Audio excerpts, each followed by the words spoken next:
Halo kawan-kawan. Hari ni saya nak cerita lah tentang kaum perempuan yang mana saya tahu bahawa Kerajaan Negeri Terengganu dia telah luluskan satu undang-undang yang mana siapa kaum perempuan yang tak patuh syariah dari segi pemakaian akan didenda saya dengar dah diluluskan oleh mereka. Jadi saya nak soal lah ni, si Hanafiah ni, siapa awak yang nak beritahu perempuan apakah cara pemakaian yang patut dipakai oleh kaum perempuan? Okay? So macam ni yang saya pakai ni, dia memanglah tak patut syariah kan? So you nak denda you jugalah, you juga denda. Okay?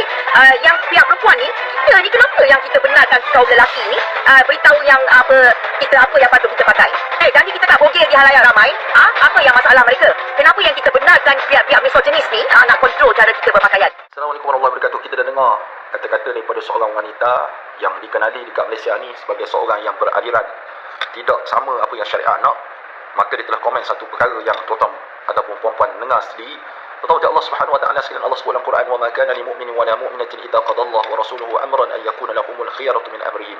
Tidak boleh bagi seorang mukmin, seorang mukminah, bila mana Allah tentukan suatu ketetapan, dia mereka memilih-milih antara ketetapan yang Allah Subhanahu wa taala telah perintahkan. Tak boleh. Kita sebagai seorang hamba Allah tidak ada hak untuk memilih apa perintah yang Allah Subhanahu wa taala perintahkan kepada kita. Ramai orang salah agak dengan menafsirkan ayat la ikraha fid din, tidak ada paksaan dalam agama. Tidak ada paksaan agama, kata ulama, itu bermaksud tidak boleh paksa orang memilih Islam, masuk agama Islam. Itu maksud ayat tersebut.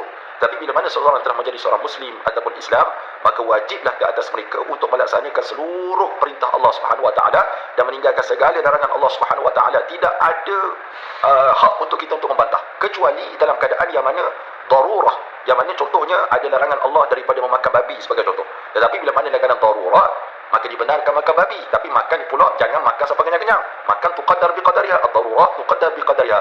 Darurat itu dikadarkan dengan kadarnya. Maksudnya untuk melepaskan rasa, untuk bagi kita kekuatan sedikit untuk teruskan perjalanan dan sebagainya, maka dibenarkan dalam hal-hal tertentu saja.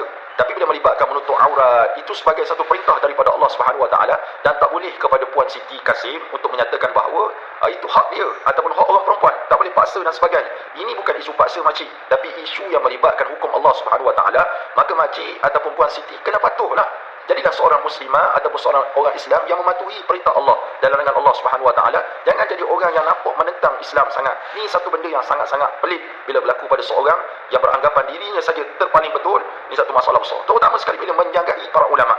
Jadi Puan Siti, tolonglah sedar diri, kubur kata mari dah tu. Maknanya kita kadang-kadang kita hidup atas muka tak lama dah. Bukan lama-lama kita hidup atas muka Allah Subhanahu wa taala. Jadi tolong sedar perkara ini dan jangan buat main dengan hukum Allah Subhanahu wa taala, ya Makcik Siti ataupun Puan Siti. Assalamualaikum warahmatullahi wabarakatuh.